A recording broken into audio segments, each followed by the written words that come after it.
एका वनात सिंह आपल्या अर्धांगिनीबरोबर राहायचा. तेथील परिसर अत्यंत सुंदर होता.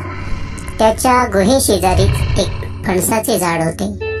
खूप दिवस आनंदात चालले होते. अचानक सिंहाची राणी आजारी पडली. त्या आजारपणातच तिचा मृत्यू होतो. सिंह एकाकी पडतो.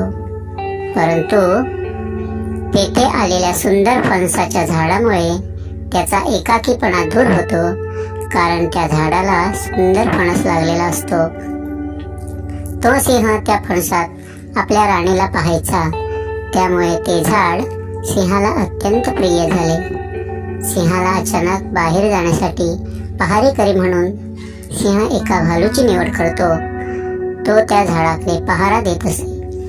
अशातच त्या सुंदर फणसाच्या फळाकडे एका माकडाची नजर जाते आणि तो फणस आपल्याला मिळावा यासाठी त्याची धडपड सुरू असते.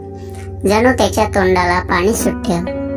तो पहारेकरी असलेल्या भालूची नजर चुकून ते फळ तोडण्यासाठी जात असताना भालू त्याच्यावर ओरडतो आणि विचारतो, "हे माकड दादा, हे फळ आमच्या सिंहराजाचं आहे आणि मी पहारा देत आहे.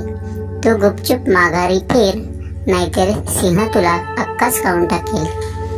माकड बिचारं मागं फिरतं आणि निघून जातं.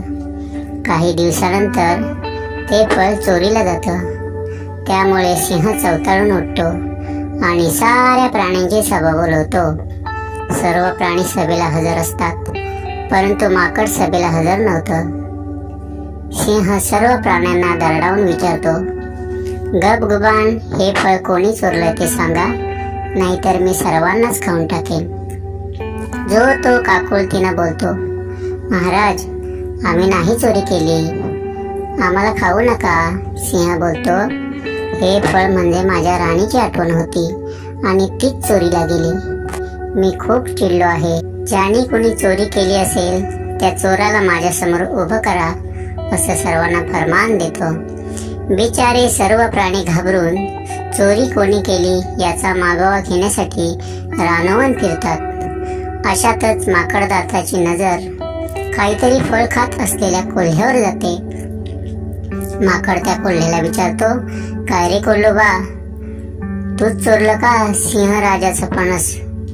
त्यावर कोल्हा बोलतो, "ही बातमी कळता कामा नये, तू सुद्धा ये खायला." त्यावर माकड बोलतो, "नाही रे बाबा, त्या सिंहाला समजलं तर तुम्हाला अख्खा खाईल."